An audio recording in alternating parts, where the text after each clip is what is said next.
So one thing to consider when you're going to snag and release paddlefish is what kind of bank conditions do you have? You know, a high straight bank is with a lot of vegetation is probably somewhere that you wouldn't want to set up and try to snag for paddlefish, whether you're snag and release fishing or harvesting. What you're really going to want to look for is something that's lightly vegetated with a gradual slope that you can easily and safely get down to the water's edge, where you can handle that fish, get the hooks out quickly, get your picture, and then safely release that fish. So again, this bank right here, probably something I wouldn't want to start fishing on. What I'm going to be looking for is a bank that looks more like this one down here, a little more gradual slope, a lot less vegetation, and a place that I can easily and safely handle a fish if I were to catch one. In Montana, in our regulations for paddlefish snagging, you know, one of the regulations is the use of 8-odd hooks or smaller. So what I have in my hand right now is an 8-odd treble hook that a lot of paddle fishermen use to snag paddlefish.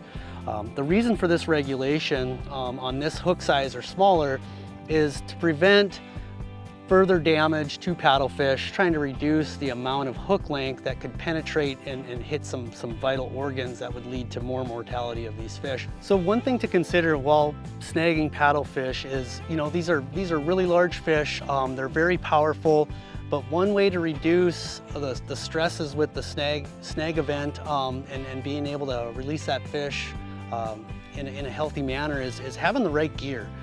Using a really strong braid, 50 to 70 pounds, or a really strong mono up to 100 pounds, and then also making sure that your drag is good and tight so that when you do hook up with that fish, you're able to get that fish back to shore as quickly as you possibly can and not tire that fish out while fighting it. And some of that gear, you know, especially the stronger lines are going to make that possible. So paddlefish are really hardy fish. You know, what you want to do is get that fish in as quickly as possible. Make sure that that fish is not getting up on the bank, being dragged through the mud. You want to keep it in the water. And as you release that fish or take pictures, it has to stay partially submerged. So if I were going to take a picture with this fish partially out of the water, do not want to put your hands inside the gills. You want to hold that fish either by the rostrum or by the tail, and as you release that fish, you want to slightly point them upstream and let that fish swim away naturally on its own.